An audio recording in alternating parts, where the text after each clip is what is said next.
বিরাট যতবার ব্রেক থেকে ফিরেছে প্রাক্তনের ভবিষ্যৎবাণী। ইন্ডিয়ান প্রিমিয়ার লিগের গত মরশুমে আরবিসির ব্যাটিংয়ে মূল ভরসা ছিলেন টপ 3 ওপেনিং অধিনায়ক Faf du Plessis, Virat Kohli. তিনি গ্লেন ম্যাক্সওয়েল, মিডল অর্ডার নিয়ে ভুগছিলেন রয়্যাল চ্যালেঞ্জার ব্যাঙ্গালোর। আইপিএলের ইতিহাসে এখনও অবধি ট্রফির স্বাদ পায়নি আরবিসি। এবারও শক্তিশালী দল গড়েছে তারা। মিডল অর্ডারে থাকছেন ক্যামেরন গ্রিনের মতো অলরাউন্ডার। ইন্ডিয়ান প্রিমিয়ার লিগে নতুন মরশুমে শুরুতেই চেন্নাইয়ের সুপার কিংস বনাম রয়্যাল চ্যালেঞ্জার ব্যাঙ্গালোর। আপাতত প্রশ্ন একটাই, বিরাট কোহলিকে প্রথম ম্যাচে দেখা যাবে? খুব তাড়াতাড়ি হয়তো এই প্রশ্নের উত্তর পাওয়া যাবে। জানুয়ারিতে দেশের হয়ে শেষবার খেলেছিলেন বিরাট কোহলি। সদ্য ইংল্যান্ডের বিরুদ্ধে 5 ম্যাচের টেস্ট সিরিজ খেলেছে ভারত। স্কোয়াডে থাকলেও বিরাট সরে দাঁড়ান। পুরো সিরিজেই পাওয়া যায়নি বিরাটকে। বিরতি থেকে ফিরলে বিরাট আরও ভয়ঙ্কর হয়ে ওঠেন, তেমনটাই মত প্রাক্তন ক্রিকেটারের।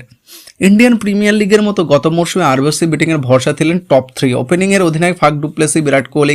তিনি গ্রিন ম্যাক্সওয়েল, মিডল অর্ডার নিয়ে ভুগছিলেন রয়্যাল চ্যালেঞ্জার ব্যাঙ্গালোর। আইপিএলের ইতিহাসে এখনও অবধি টপের স্বাদ পাননি আরবিসি। এবারও শক্তিশালী দল গড়েছে তারা। মিডল অর্ডারে থাকছেন ক্যামেরন গ্রিনের মতো অলরাউন্ডার। তবে প্লে অফে যেতে হলে বিরাট কোহলির ফর্ম যে আসল, এমনটাই মনে করছেন দেশের প্রাক্তন ক্রিকেটার ও ভবিষ্যৎবাণীও করেছেন। আইপিএল নিয়ে স্টার স্পোর্টসের গেম প্ল্যান শোতে ভারতের প্রাক্তন ক্রিকেটার মোহাম্মদ কাইফ বলেন যে গত 1-2 বছর বিরাট কিন্তু অনবদ্য ক্রিকেট খেলেছে, দুর্দান্ত ফর্মেও রয়েছে। ও বিরাটের মতো প্লেয়ার ফর্মে থাকলে একটা বিষয় পরিষ্কার, ও জানে কি যে ধারাবাহিকভাবে রান করতে হয়। বিরাটের বিশেষত্ব হলো সেটাই দুর্দান্ত হয়। আরবিসির প্লে অফের ভাগ্য নির্ভর করবে বিরাটের ফর্মের ওপর।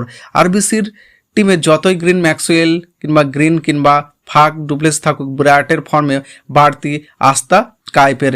ইন্ডিয়ান প্রিমিয়ার লিগে বিরাট কোহলি ধারাবাহিক পারফরম্যান্স।